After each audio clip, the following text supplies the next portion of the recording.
Assalamu alaikum. Salam. What are you drinking there, mate? Tea. Is it karak chai, Oh, yeah? we started?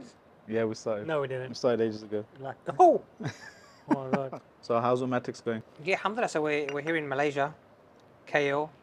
We're in Putrajaya right now. We MashaAllah. had a conference this week and a workshop. Alhamdulillah, I think it went well.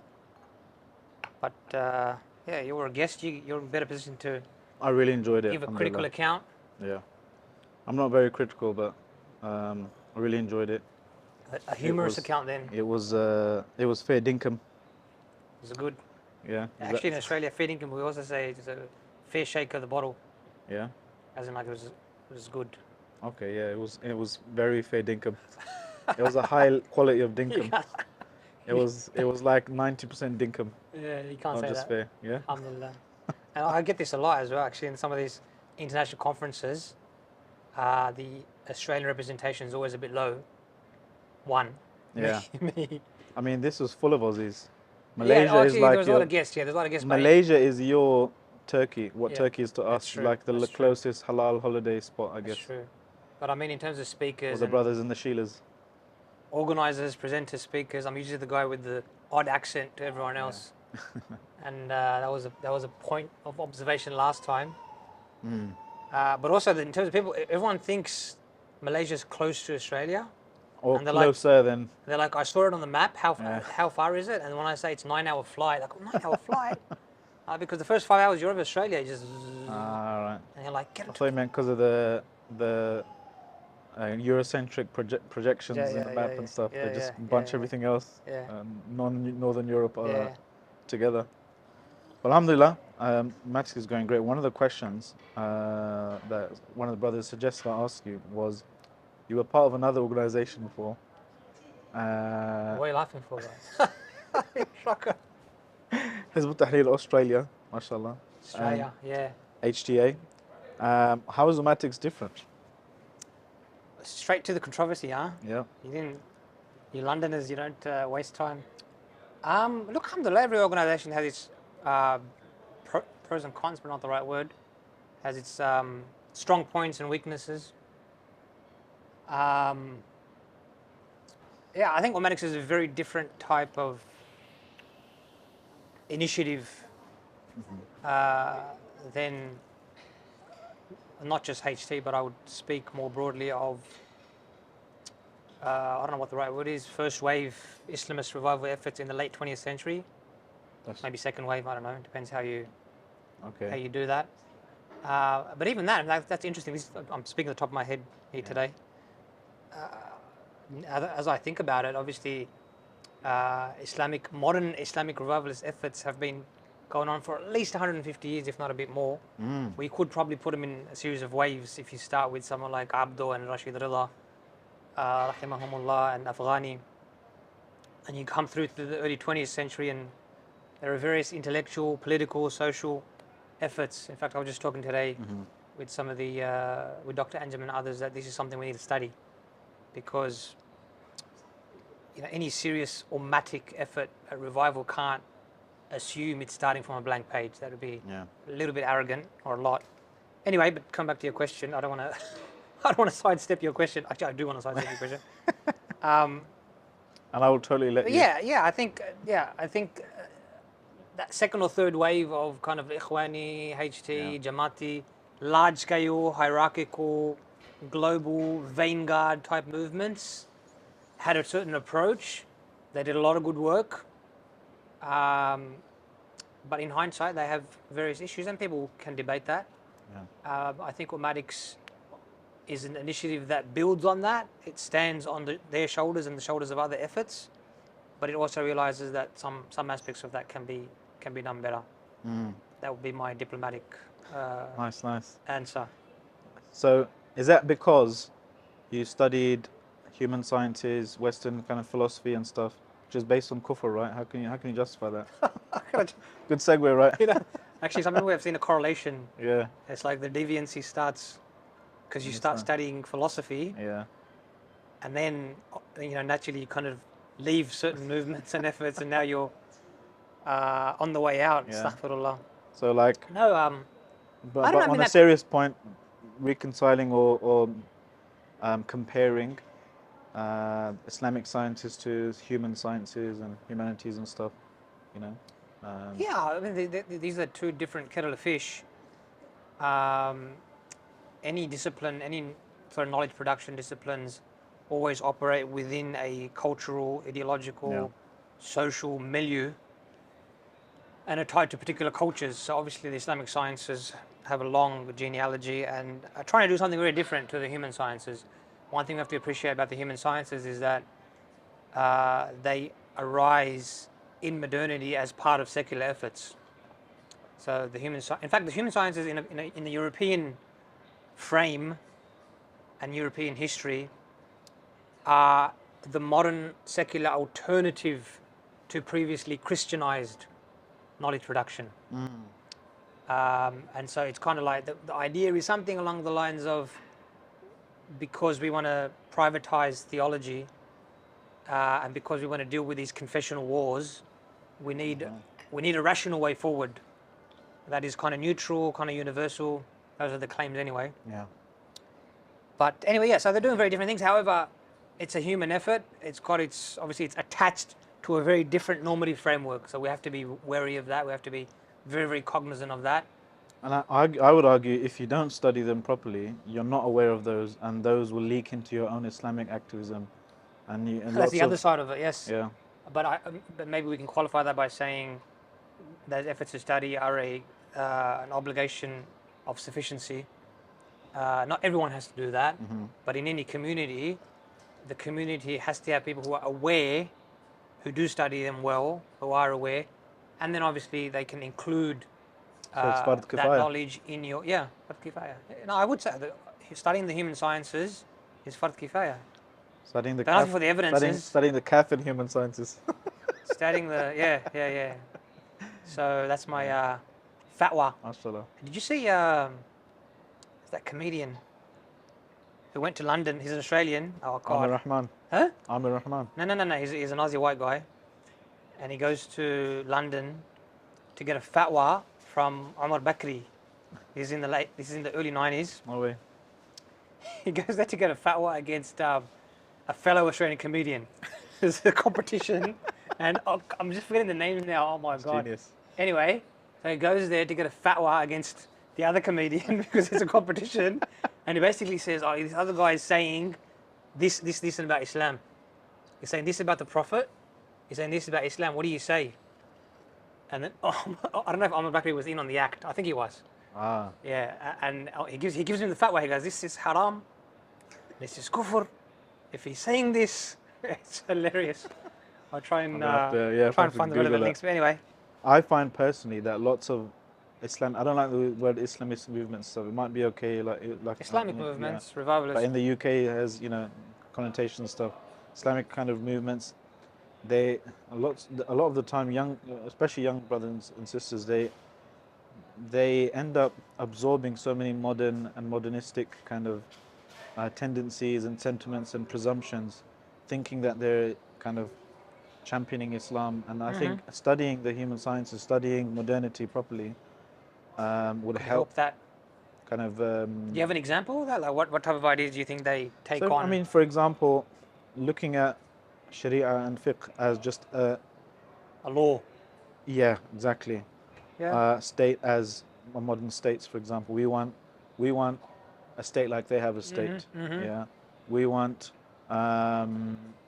looking at maybe Islamic law manuals and stuff, and looking at those as kind of we would look at a law in the modern period, like they're just, or even ethics and morality, right? As these are just a list of kind of almost like Kantian categorical imperatives, rather than looking at fiqh as something that needs to be lived and fatwas that need to be given, cultivated practices in a localized kind of sense. Like what a fatwa for one person might be different to another person. Yes. They'll look at that as like, you're sell out or whatever, or you're not applying the hukum of Allah and that kind of stuff. And they come from a good position in terms of, they want, and maybe it's pain as well, but they end up kind of almost reacting in a way where they throw the baby out with the bathwater. So we have almost a whole generation, and more than a generation, that champion Sharia, talks about the Sharia, but ends up criticizing the Sharia when it's practiced. You know, when they'll see the fatwa of a sheikh or Yeah. whatever. And in fact, sorry, let me have drink some water. And I think partly is because we're to blame because as khatibs, as speakers, and as people who write and talk about Islam, because a lot of our discourse has to be hyperbolic and a wa'zi, kind of warning people, like on Yes. a Jummah Yes. khutbah. That's the place for hyperbole. It's the place for giving people a reminder, a simple reminder about Motivation, Jannah targhib, and Nar. tarhib, yeah. You know, saying things that don't compromise, hold fast to your principles. And when somebody is like having a fight with his wife, you can't be implying that like, the Imam Yeah. said don't compromise. I'm not going to compromise on, Yeah, yeah, yeah. or this dispute I'm having with my brother. That the implementation side of things also needs some attention. Yeah. And I think it's a good example. Not only seeing it as a law, but seeing it as something that therefore tied with the state is something to be imposed, a very yeah, top-downish approach perhaps. yeah, Yeah, and I think if you look at some of the usually when you imbue concepts subconsciously, it's the dominant paradigms. And if we think about the dominant paradigm in the West in terms of religion, it has a very strong Protestant accent. So yeah, so if you study the human sciences, this is some of the stuff that you pick up on. interesting. It has a strong Protestant accent. And then if you look at some of the particulars, then you do notice various aspects. That's true. Obviously, on the other hand, it is also the case that the human sciences and the social sciences and the hard sciences even have an allure to them because modernity puts science on a pedestal and it puts secular knowledge on a pedestal. So it's also important to have some grounding in Islam and Islamic sciences Yeah. as or before you kind of take a deep Well, dive into. another thing, you asked me for example. Another thing that I've always kind of for years kind of irked me a bit or made me a bit suspicious of where these beliefs come from is some brothers and sisters, they have this kind of assumption that there's something called a reality, right? And there's something called the hukum shara or something, and they're completely non-overlapping kind of realms, and the reality can be characterized dispassionately by an expert in that field, and then the Sharia person just comes along and gives a ruling on that. Whereas when my reading of and my experience with Sharia is that no, the Sharia has to be involved right from the beginning to characterize the reality in the first place. Yeah. Because an expert in a particular field might say, I usually use the example of like a few examples, astronomy, biology, and like democracy, for example, and its practice. An astronomer might say, or an expert in the phase of the moon might say till it's blue in the face, the moon is born, right? Or a biologist might say, the father of this child is so and so because of they'll look at the science and look. But a Sharia scholar will say that there's a biological definition of your father and there's a Shari'i definition of your father. Yeah, and they'll have principles from the school of thought, whatever. And Prophet ﷺ, al-waladu lil firash, for example, Yeah. that it's the husband of the mother at the time of the pregnancy and the birth who is actually the father legally. So there's a difference between the legal Shari'i father and the Yeah. biological father. And there's a difference between the Shari'i month. Someone might lie and say I saw the moon, but because the due process or whatever, Yes. people accepted that and it became popular. So Ramadan started. Technically, it might not be astronomically Ramadan, but Yeah. you're still Shar'an. held. Yeah. Shar'an, it's If the Ramadan. community, if the Yeah, Qadi announces it. exactly. So, and another example is like people use certain Western Enlightenment thinkers when they talk about and that, in my opinion, advertise, or lay claim to democracy and certain things as European inventions and ownership over it. They'll say, John Locke, Thomas Hobbes, they said X, Y, Z. Therefore, this is what voting means. Yeah. Voting is, if you're voting, that means you're endorsing the entire system and all that kind of stuff. Whereas I would say, no, the Shari'i scholar would say, yeah, they might claim that this is what they, they'll try and bring it into existence, these beliefs about voting and social contract and franchisement and stuff. But from the Shari'i perspective, what is voting? Right? It doesn't have Yeah, to. yeah, yeah. You Although know, you're pushing the envelope here a little yeah, bit by yeah. I don't defending know. I don't know democracy how. and voting.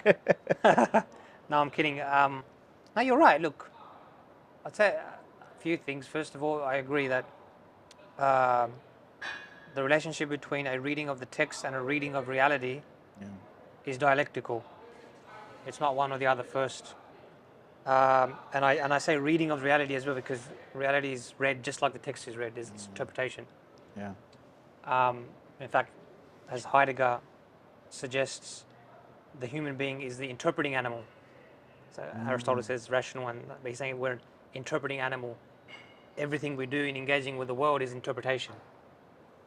In any case, it's dialectical because you've given really good examples, perhaps from a more theoretical perspective. The texts speak to certain realities, but we're the ones who decide, or human beings, mujtahideen, have to decide which text applies to which reality. Yeah. And so it works two ways because I can read a reality in a certain way and someone else can disagree. I can read a text in a different way and other people can disagree. So yeah, it's a bit more complicated than what sometimes it's taken out to be. And I agree. Look, I think on the issue of voting, and this is obviously somewhat controversial these days, Who are you voting for? both in terms of I'm voting for Trump. In Australia. So he can, so America can implode. No, I'm not. I don't really have a strong opinion. No. Although this school of thought is out there in the Muslims as well. Look, I think on the issue of voting, my opinions have become a little bit more complicated and nuanced than they were before. It's not covered I think now. some of the opinions that kind of say if you do this, you're endorsing the system and it's kufr and shirk. I think they're easy to critique. I don't think those are very strong suggestions. But there are other opinions from scholars. And this is my starting premise: is ikhtilaf is valid on this view on this issue. There are other opinions that don't see voting as kufr or shirk, but see it as haram, based on a particular reading of what's going on. I think those are valid, and I think they make some very good points. On the other hand, the majority of scholars, we have to admit, don't say that, and they look at voting through various hermeneutical and usuli tools, lesser of two evils and masalih and maqasid and whatnot, will say that it's permissible. So really for me that debate's there, it's not going to go away. I think students of Sharia should have it, should engage in it in a bona fide manner. But for me really the real debate is on the strategic element. Yeah. Because even if it's permissible, to what That's end, personally how? where I want to get the conversation. Of course there is the other Muslim. opinion that takes it a bit further. Yeah. You and not you, I wajib. think Sheikh Haytham al-Haddad, Hafidahullah, where he kind of pushes the thing a bit and says it's wajib. Yeah. That I find a little bit, can be. in Australia we say, how's it going? A little bit, how's it going? But I can see where he's coming from. I can definitely see where he's coming from. But for me, again, the discussion is really strategic. Yeah. To what end and with what qualifications? But I encourage what I do like about what's happening all over the Western Muslim communities is increased political consciousness and political awareness and activity. Yeah. I think that's definitely that's definitely more in line with the prophetic ethos of engagement in society and taking leadership and wanting to be in that struggle and trying to be influential and lead. But there's a lot of debates, and we've got to have these in a serious, mature manner. I mean, in the spirit of kind of, social sciences, human sciences, and kind of recognizing the assumptions, deconstructing some of those. Let's talk about your thesis, which you're turning into a book, right? As far as I understand it, it's on secularism, but can you tell us a bit more? Yeah, so I completed my doctoral dissertation a couple of years ago, a year and a half. It's on secularism, and I'm revising that to turn it into a book and get it published, inshallah, within, I don't know, the next 6 to 12 months, perhaps. It's on secularism. It's a critique of secularism. I do philosophy. I do political philosophy. Astaghfirullah. Yeah, astaghfirullah. Actually, interesting. I had the inclination to do philosophy a long time ago. I was actually sharing this. So during this week, I've had the privilege and the honor of spending time with a number of luminaries. Actually, Sheikh Suhail Hanif from the UK, yourself, of course. Sheikh, no, sorry, did I say luminaries? Luminaries plus That's et jokers. al. Luminaries et al. And others. No, I very much enjoyed my time with yourself, even though Sheikh Haytham usually comes and he wasn't able to. Omar Suleiman, for the first time I met him in person. I got a selfie as well. I was proud. Inshallah. But I'm not sure if I should share that on Facebook. Might get refuted. I'm not sure what's going to happen, which crowds I'm going to make Yeah. room with, and where I'm going to get refuted, a thorough refutation. Anyway, yeah, and many others as well. Jonathan Brown, spent a great time with him. Anyway, Allahumma salli ala Sayyidina Muhammad. So, my dissertation is a critique of secularism from a political theory, political philosophy perspective. Oh, It's what I call an eminent critique, which means to critique a particular you say eminent. imminent with Okay. an I. Hopefully it's eminent as well, inshallah. Yeah, if it's eminent with an E as well, inshallah. But eminent with an I means just within, inside. So internal critique would be the easier Okay. word, which means to look at something, to critique something on its own premises, Okay. as opposed to an external critique, which is I might critique secularism from Islamic premises or from I don't know, Marxist premises or something else, right? But it's another thing to look at something and say, okay, you guys are saying ABC, your presuppositions are X, Y, Z. But if I think about X, Y, Z, it doesn't actually lead to ABC. So what are the ABCs and the XYZs? Oh, Or so is I it look too at obtuse to no, mention on a actually it's podcast? not. So I'm looking at secularism from two perspectives: one, the conception, and the other, legitimation. In simple terms, what is secularism, and why in the dominant paradigm or the hegemonic discourse in the West and around the world now is secular politics or secularism taken to be like the only way we can do politics? Those are the questions I'm asking. And to keep things brief, I'm trying to move. In fact, already the literature has already moved from the popular understanding that secularism is the separation between religion and state. That's already been critiqued quite a bit. I kind of use that. I develop it by engaging the work of certain scholars. But I'm trying to move that to reconceptualize secularism as the subordination of religion. Not the separation of religion and state, but the subordination of religion. And that I think is important. The word subordination is very important here because it's not the negation. A lot of the time, some people try and say that secularism is trying to get rid of religion, and the secularization paradigm made that claim. But that's an easy thing for secularists to push back on and say, no. We're saying there's freedom.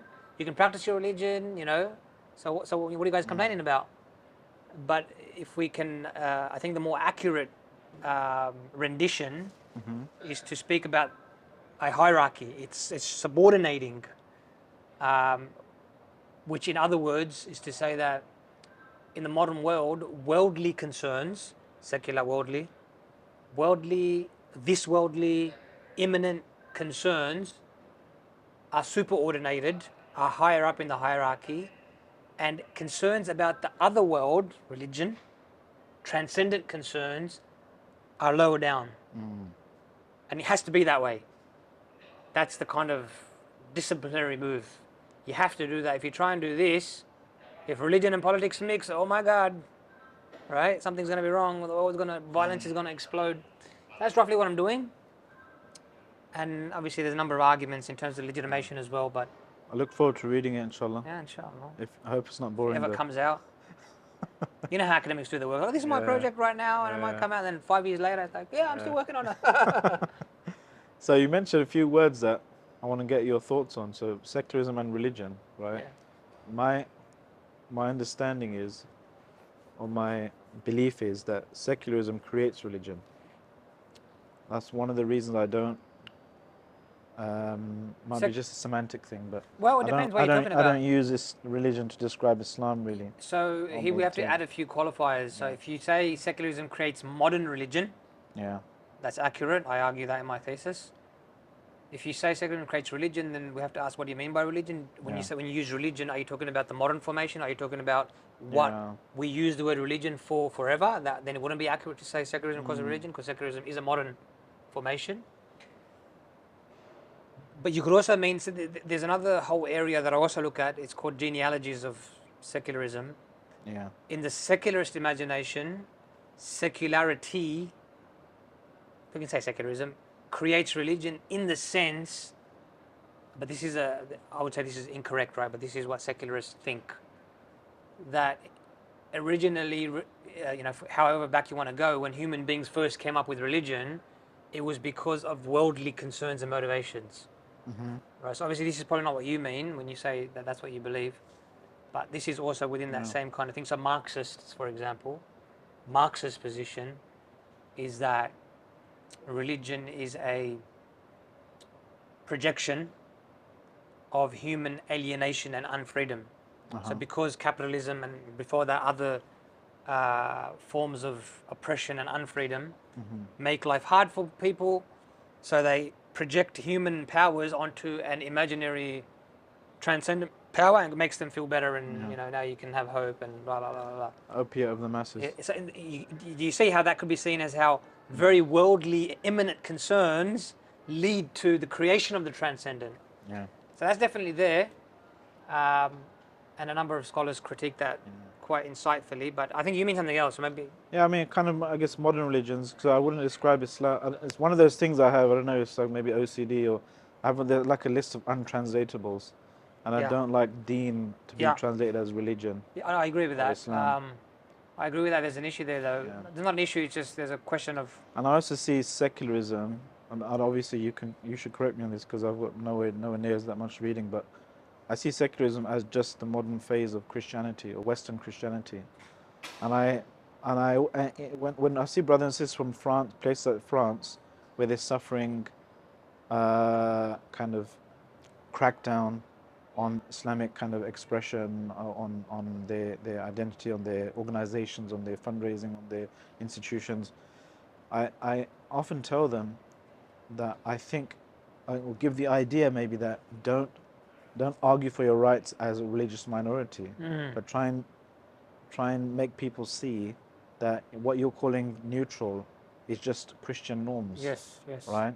It's not an Islamic headscarf that is part of my right under the European Convention of Human Rights or preventing my freedom of religion or whatever. No, this is what I believe is normal for me to cover in public. Yes. How dare you tell me that your accidentally acquired norms are the normal, Yes. are the neutral, and I'm somehow something odd. Imagine the example of a French woman, a non-Muslim French woman, going to some tribe in the Amazon jungle somewhere where it's normal to walk topless, and she demands the right to cover her, chest, and they say, okay, you can have this Christian blouse, we'll give you rights for your Christian blouse. And she'll be like, well, it's not a Christian blouse. Well, from their perspective, it is, right? Yeah, because yeah. Did you get what I mean? Or Yeah, make yeah, any no, sense? absolutely. I get that. And I think that the key, and this part of my critique of secularism, taken from other scholars, is this idea that any notion of neutrality from secularism is just like bogus, to put it in simple terms. But so I think that's a key point, and secularism does claim for itself neutrality both epistemically and politically. So what that means is, in politics, the idea is if Islam is in power or Christianity is in power or Buddhism is in power or all the non-Buddhists and non-Christians and non-Muslims become second-class citizens. Yeah. That's the idea, right? And so, but the assumption is when secularism is in power, it's kind of universal norms, right? So human rights are universal, but they're not. So you guys are just a different form of imposition, right? Yeah. So that definitely, I think that's a very key thing that if we understand, I think a lot of Muslims do now, and this is very powerful in Dawah and in talking about ideas Yeah. and whatnot. Do you think, because you're also obviously following politics and what's happening in the world right now, not just sitting in your ivory tower, do you think secularism, as you understand, is increasing, decreasing, waning, staying the same, strengthening? Well, I like sitting in my ivory tower most of the time. Rarely do I come down. Yeah. um, it's I mean, we difficult. see things like, you know, the rise of populism in some areas of the Yeah, world, Trump, I think Viktor Orban, it's actually not that easy a France. question. Part of the debate is whether. So another way in which secularism is presented is the disenchantment of the world. That's another like motif or a metaphor. Charles Taylor, Weber, Max Weber, and others, which just mean disenchantment means like demagicifying, demystifying the world. So back in the pre-modern time, people believed in spirits and jinn and this and that and communicating with the unseen. And now with the scientific rationality, we are civilized and we don't believe in all that stuff anymore. But empirically speaking, and scholars have shown that actually belief in those things, even in the Christian West, never really went away. In fact, to even say that it decreased is debatable. And in fact, what's happening now is it's called re-enchantment. If it did ever go away, it's back. Talk of witches and this and that. Anyway, so that's all there as well. But politically speaking, different parts of the world, I think different things are happening. I think what we can say is the kind of pure, there's like pure tawheed. Pure secularism has failed everywhere. Yeah. Like the masses don't believe in that kind of thing.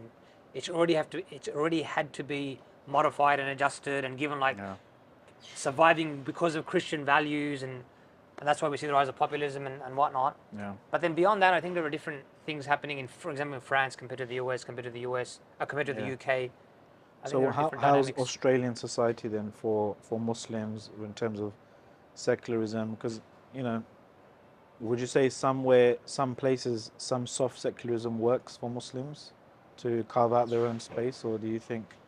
So two questions. I mean, so before you talk about Australia, one of the things I've wondered, and I've discussed with brothers from different European countries, when they come to the UK, and they're like, we feel like we can breathe here, Yeah. right? Yeah. And I wonder, is that because UK is not as secular as, or publicly secular? It's a Christian country. It has an established church. It has, you know, bishops in the House of Lords. It has the Church of England, and, you know, the head of state is the head of the church. You know, is it because of less secularism that Muslims Who feel are you comparing this to? The Muslim world or the US or compared France? to compared to like France and Denmark and stuff? Yeah, I think there's a difference there. I'm not sure it's because of those nominally religious, what's the word, like aesthetics. Institutions. But I wouldn't call them institutions because it's like aesthetic. My point is Pageantry. that they're nominal. I think the UK represents a very standard secular model. It's just that within secularism there are different iterations. The main ones are usually the French model. In literature we talk about the French model, the US, the UK, and then Turkey and India. These are kind of the 5 main models that have differences, but I think they also have a common point that brings them all together, which is the subordination of religion. It's just that how they do it is different. But the extra space,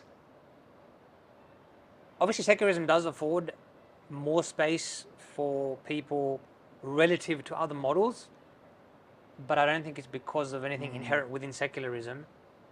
Lesser of two evils.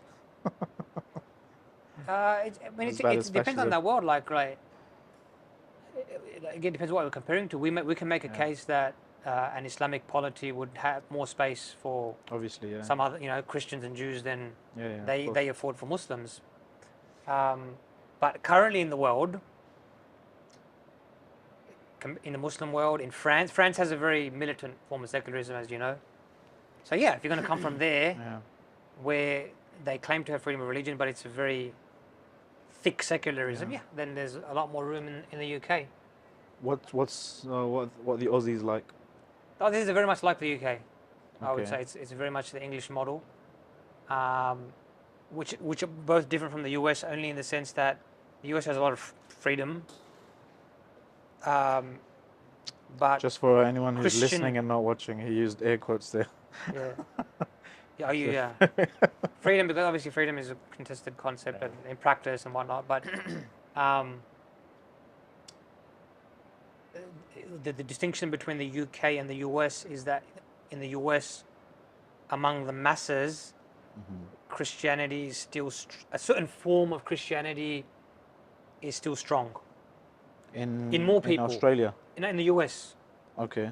It's not the case in Australia? No, or in the UK, I would argue, but you know the UK better, right? But this is in the secularism literature. This is how it's portrayed. That in Europe, generally speaking, people have left behind religion as a practical, everyday thing more so than they have in the US. So that's why in the US, you know, evangelical Christianity is still strong. It plays a role in politics. Relatively, I still argue that religion is subordinated in the US as it is everywhere else, but religion plays a different role. Yeah. Maybe a greater role, you can say. But anyway, Australia is more like the UK in that respect. So yeah, there is some freedom, relatively. What's your vision for Aussies, Muslim Aussies, Muslims down under? Muslims? I don't think I have a. You think you think Muslims are there to stay? Do they feel like? Absolutely. Do they feel like they belong? Do they? Because I'm assuming it's a very different dynamic to the UK, because Australia, the white folks in Australia are, you know. Are what? They're immigrants. We're better at invaders, cricket than invaders, you guys. whatever you want to call it. What else? They're not a native to that land. Yeah. Right. So Okay. UK is very different in that regard, because they, you know. Yeah, but I don't think that makes a difference, because the structures in Australia have marginalised and sidelined the Aboriginals. But even just from a discourse perspective, you can go. If you know, you can go to a non-Muslim white Christian Australian and say, "Go back to your country." We could say that. If they said that to you, I'm not sure that's. you could be like, "Go back to your country." Actually, yeah, that is said. You know what I mean? But look, I think people, in fact, we have to face the reality that we're here to stay. Wherever Muslims migrate in large numbers, you're going to stay there, unless something really drastic happens, which I can't see in the foreseeable future. There is a strong, as I believe there is in the UK, perhaps even in the US, there is a strong, not a strong. There is a niche kind of hijrah movement. Yeah. Some people argue that it's better, and I respect that, and I think it's a valid, at least an understandable inclination. I don't follow that view myself. There must be internal hijrah though, so moving to more Islamic areas within Australia, maybe, where there's more Muslims. There's that as well. I think most Muslims already live in, most kind of like practicing actively Muslims already live in areas where there's other Muslims. Yeah. But I think that in the last, 5 years, the notion that we need to do hijrah because things are now breaking down in the West and the families and, you know, LGBT and transgenderism and all the rest of it, there is some level of alarmism about that, which I think are a little bit exaggerated, but it's there. And so this idea about hijrah is there as well. My personal take, without you know, saying, without invalidating or looking down at that view, I think it's perfectly valid. I think there's just two ways of how we navigate our prevailing reality. But I feel that the hijrah approach is a defensive posture. It's one that says, things are going to get hard here, let us retreat to Dar al-Islam, right? Quote unquote. I put the square quotes again. Because there we can practice our Islam better, and our kids are going to be a bit safer.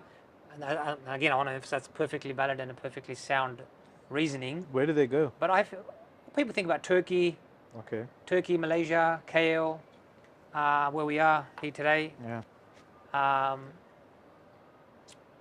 Where else? Fair dinkum. Yeah, there's a few places. I think these are the popular ones. But I feel like, I don't know. I want to argue that the prophetic ethos, the Islamic ethos, is Yeah. assertive, not defensive. It's not only about sheltering yourself and Yeah. in fact, I want to argue that even it's like in soccer, right? Offense is the best defense, Yeah. or in any sport. Also in football. I play cricket, by the way, so Pakistani, right? Inshallah. I don't drink karak chai, but Yeah. I play cricket, Okay, you're saved. and I'm a fast Cricket. bowler, so Cricket. that's my redeeming value Nice, of nice. not being fully integrated into Australian society. Although Australian society, oh god, I'm gonna have to look for other redeeming practices. Anyway, Allahumma salli ala Sayyidina Muhammad. Yeah, I feel like even here, offense is the best defense. Like, Yeah. yes, times may get tough, but being there Yeah. and within that struggle, engaging in that struggle with sincerity and diligence Hard is the times best make defense. strong, Is your best defense, even for your kids. Yeah. Hard times make strong men. Yeah. And the next part, strong forgot. times make weak men, and the cycle goes on and on. Something like that, yeah. Apparently, there's a meme about that. Yeah. So anyway, yeah, that's my take on that. But I don't have a strong position. But that's an individual level, right? Individuals can decide for themselves. At a collective level, we've got millions Have of your people. views on this changed throughout the years? No, I've had this for a while. Yeah. I think offense is always Mm-hmm. the best approach. But I also think the alarmism about what's happening is a little bit exaggerated, like the whole kind of LGBT and this and that. Definitely a concern, definitely, and maybe the magnitude is different. For example, stuff I hear in Canada is like I can't even relate to it sometimes, and therefore when sometimes I'm presenting my Australia views, quite a conservative society. perhaps I think it's more like the UK. Yeah. Although even in the UK you have that school thing where was that? I mean, it's just like one Birmingham? or two weird teachers that want to be extra proselytizing. Yeah. Like we Uh, haven't had the that, although it's average- coming and it's there. Yeah. But yeah, I kind of think of it like it's like these are kufr societies, and some of the other stuff that Islam looks at as equally, maybe not equally, arguably equally problematic practices like zina. Why aren't we alarmist about that? They're just normalized, Yeah. right? Like, what's the difference? Sure, we can argue in the minutiae about which one's worse, but these are, very, very significant. Yeah. Can you see yourself regarding it as a non-kufr society eventually? As what? As a non-kufr society, or as a Islamic, or a society that is, Non-kufr society. yeah. Is that like a third space? Brother, I'm a traditional Orthodox Muslim. Yeah. What's this I'll be the judge of that. non-kufr is Islam. Yeah, Islamic society, or at least a society that is. Do you mean are conducive you to asking Islam. whether it might become like that? Yeah. Yeah, of course. I mean, surely some. I mean, if you look at the UK, there are some areas where you couldn't tell the difference between there and Yeah, absolutely. And in fact, I think that should be part of our vision or part of our hope. Although Islamophobes are going to critique me for this, but I mean, anyone would hope to. I'm sure they'll be welcome in those societies as long as they pay jizya. Islamophobes? In that society? Yeah. As long as they pay their taxes, they're welcome in Sydney or whatever. Yeah, I think that should be always at an individual level. Human beings can always change and become better. Societies can always change and become better.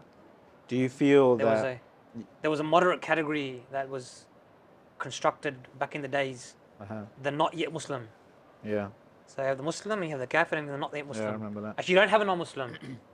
It's Muslims and not yet Muslims. Yeah. So from a certain angle, I think that's a very optimistic and good outlook. I'm trying to gauge. Do you think in more and less Islam, or Islam and non-Islam? So you could work as a community towards certain policies, certain laws, certain norms, socially, culturally, that bring it closer to the ideal, have more Islam, more Sharia. That's what you want to do is to bring it closer. Whether what I'm thinking about is how that categorization makes a difference, whether it's of any value to make that categorization. Obviously, we have the Dawah paradigm, and that's a political, very high level uh, uh, classification for very different ends. But as a minority community living in the West, obviously connected to the Ummah, we should think of ourselves as connected to the Ummah always. I'm not sure it makes a difference to think of it in those terms. I mean, because I came from, I visited South Africa, and the Muslims have been, you know, they're seen by many as a good model in some regards, as Muslims living in quote unquote Darul Kufr or something, you know, and they develop their fiqh to, you know, Darul Aman and Darul Ahd and these types of things. But some of them, in some areas, have been living there for more than 300 years. They feel embedded in the society. They are very active in the broader community. They have roots. They, someone's telling me that when there were riots and stuff, they were able to defend themselves. They were to support people. They had helicopters. You know, it's crazy. Yeah, But, and you can see some of the benefits of that. So with the ICJ on Gaza, South Africa's been at the forefront. Yeah. And so it shows that they've got this much influence that it reaches up to the Prime Minister. Yeah. And people in power. Ummatics solidarity is easier. That's right. I think there is a tension still there, however, because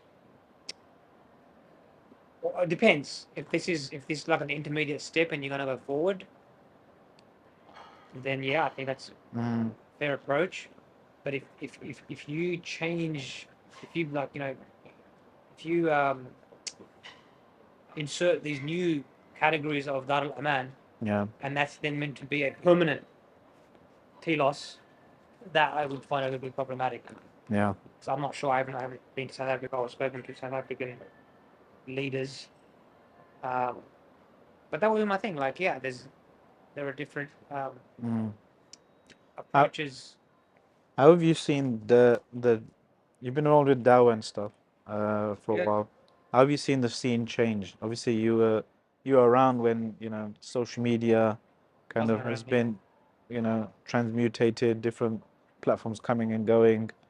I don't know how many friends you had on MySpace or whatever. I didn't use MySpace. Yeah, it's one of those things, I know. But you know, MSN Messenger. Yeah. I remember that.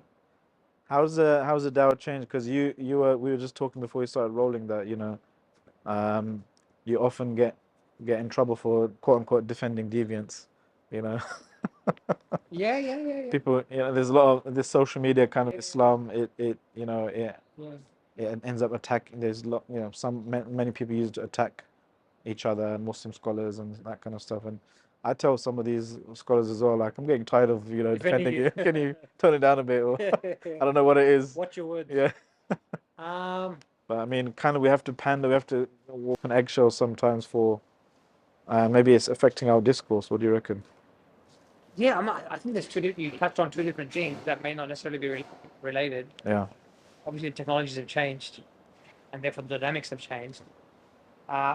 But in terms of how the Dawah has changed or evolved or developed, I think it's become a lot more sophisticated with knowledge. Yeah. For example, in content-wise, right? Learning resources and stuff. Resources, debates, you know. So back in the day when the debate started, the debating culture, 2004 or 5, led by auspicious Dawah scene in the UK, in London. I mean, before that, we had legends like Ahmed Deedat, Sheikh Definitely Ahmed Deedat. I suppose they were like they inspired the new later generations. So again, there's an evolution there. Yeah. But And I met his protege and his Zakir Naik, no in his organization IPCI in South Africa. Oh, okay. Yeah, I did a podcast with him as well. So so subscribe to find out.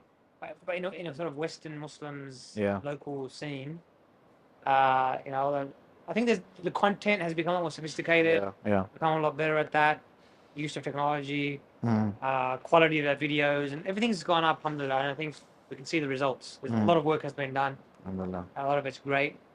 The other side of that like double-edged sword. The toxic side of the discourse, if I use toxic, I think is replicated. That hasn't gone away. That's just changed and morphed from your 90s manhaj debates. Are you off the manhaj or on the manhaj? Yeah. I am the manhaj. You are the manhaj. That's true, actually. Oh, really? Thanks. So, and it feels like that's just morphed. Those are still there, but they've kind of taken a back seat into the dark corners of the web, and the dark corners of, Yeah. I don't know, masajid in different places. But now that same kind of toxic refutation culture, but that's one aspect of it anyway, is now around the culture war inflicted debates Yeah. that Muslims get themselves involved in. So I mean, we have to have those discussions. What I don't like is the way it's done, and I really think we have to work. That's why I find myself. You said that people think that I defend deviance and stuff. But we're laughing earlier about a new qaida that we've invented that the defense. If you defend a deviant, you're a deviant. You're a deviant yourself, and lazimul deviance. Yeah. The counter to that is lazimul deviance. Laysa deviance. Yeah. Perhaps.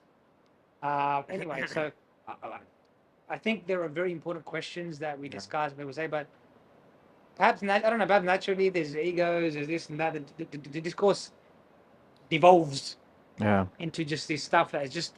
It's not just it's a clash of egos. It's a circus, man. Yeah. It's a circus. So, like, what's the point of it? In the end, people think they're defending the haqq and this and that, but it's just transparently just a waste of time. How do we fix it? Modeling, I think. That's when people have come up with principles and how you can debate and how you should debate. We need more of that. I think we should pedagogically in education. We need to imbue some of these principles of charitable reading, charitable engagement, brotherly engagement, giving people the benefit of the doubt, right? Giving people other hobbies. Sorry? Giving people other hobbies. Giving people other hobbies as well. So obviously, the principles are known, right? Yeah. They've been documented before, but that needs more work. Maybe somehow put that into. Yeah. Actually, you know what the problem is? I feel it's in some of our different silos. So we have our silos, right? It's part of the problem. So you've got your Salafis here and your Sufis doing their own thing in their own masajid and mosques and centers. We've all got our centers and the Ikhwanis and the Hizbis. I feel like the halaqat that go on, which everyone has, they're just done in a way where the othering process. Now I'm going to get fatwas against me. The othering process is just bad. It's just starts on a bad foot. So it's almost like the way the Salafi learns about the Sufi and vice versa, or the way the Hizbi learns about the Ikhwani and vice versa, etc., etc., is not Ummadic. It's just not. It's because you learn about them in order to refute them. Yeah. As opposed to learning about them as a different, valid, sincere, Ummadic approach to very serious questions that have difficult answers. They're not easy answers. And really being true to the principle that we all rhetorically say. Like, what is it? قولي صواب يحتمل الخطأ. Yeah. أو رأيي صواب. I believe I'm right, but I think we don't really take seriously يحتمل الخطأ. I believe I'm right, but I could be wrong. Yeah. It could be, really, you believe you could be wrong?